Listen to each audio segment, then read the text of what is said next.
Umagang kay ganda na naman at mapandaw na naman ako ng aking screen.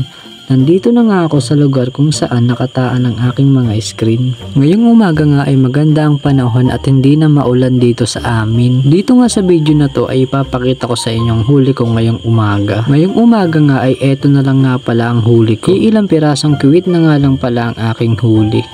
At may nahuli nga rin pala akong pandaing o maliliit na gurami. Kaya dito sa video na to, samahan niya akong pumandaw. Tara!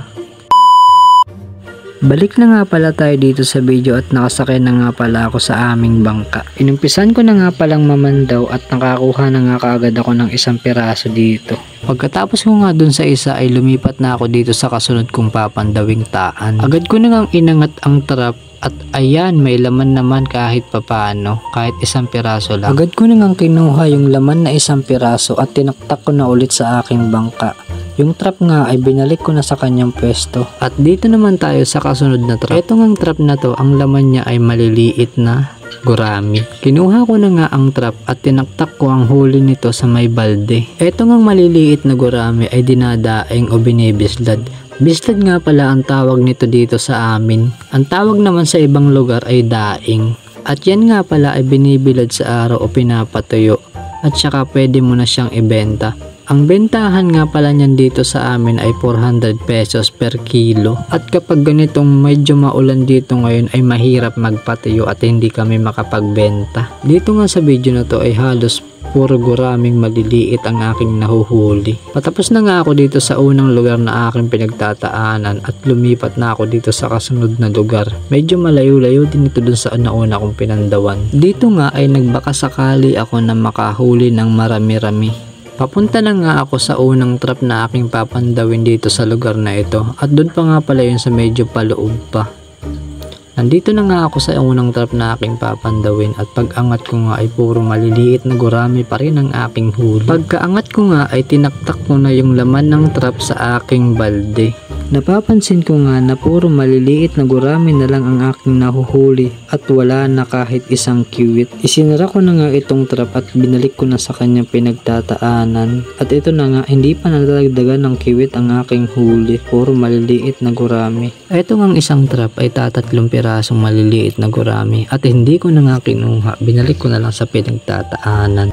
Lumipat na nga ako dito sa kasunod na trap at pag-angat ko nga ay may huling mga maliliit na gurami. Medyo marami-rami nga ang laman na maliliit na gurami nitong trap na to. Tinaktak ko na nga sa balde itong laman ng trap. Pagkakuha ko nga ng laman ng trap ay agad na akong lumipat sa kasunod ko pang papandawin. Dito nga ay puro talaga guraming maliliit ang aking nahuhuli sa trap. Okay na rin yan at mukha namang iinit ngayong araw na ito at makakatuyo kami ng daing. Ang pagdadaing talaga ay nakadepende sa panahon kung mainit o maulan.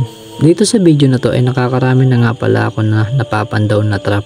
At puro maliliit na gurami nga pala ang nahuhuli. At hindi pa nga pa rin pala nadadagdagan ang huli kong kiwit. Ito nga kasunod na trap ay guraming maliliit pa rin ang aking huli. Tingnan nyo naman. Iyan nga palang nakasabit na kulay blue sa mga trap ko ay yan nga pala yung pinaglalagyan ko ng pain para sa kiwit. Ang laman nga pala niyan ay dinurog na kuhol. Ilang piraso na nga lang palang aking papandawing trap at hindi pa ako nakakakuha ulit ng kiwit. At nandito na nga ako sa iba pa ko pang papandawing trap. At eto na nga pala at nakahuli na rin sa wakas ng isang pirasong kiwit ang aking trap. Mas marami pa nga pala yung walang laman kaysa sa may huli. Agad ko na nga ulit tinaktak sa aking bangka itong huli kong kiwit at yan buhay na buhay pa. Ilang piraso na nga lang pala ang huli ko ngayong umaga. Isinara ko na nga ang trap at binalik ko na ulit sa kanyang pinagtataanan at tapos na nga pala akong mamandaw. Salamat nga pala sa pagsama sa aking pamamandaw dito sa video na to. At salamat din sa mga nanonood at nag-share ng aking video. Dito nga ay tapos na akong mamandaw at ito na nga pala ang aking mga nahuli. Ilang pirasong kiwit na nga lang pala yan at may mga pangdaing na guraming maliliit. Pakunti talaga ng pakunti ang aking nahuhuli na. Abangan nyo lang sa susunod kung may mahuhuli pa ba akong kiwit o kakaunti na lang. Salamat nga pala sa panonood at pa-like and share naman po ng aking video at pa-follow ng aking page. Thank you!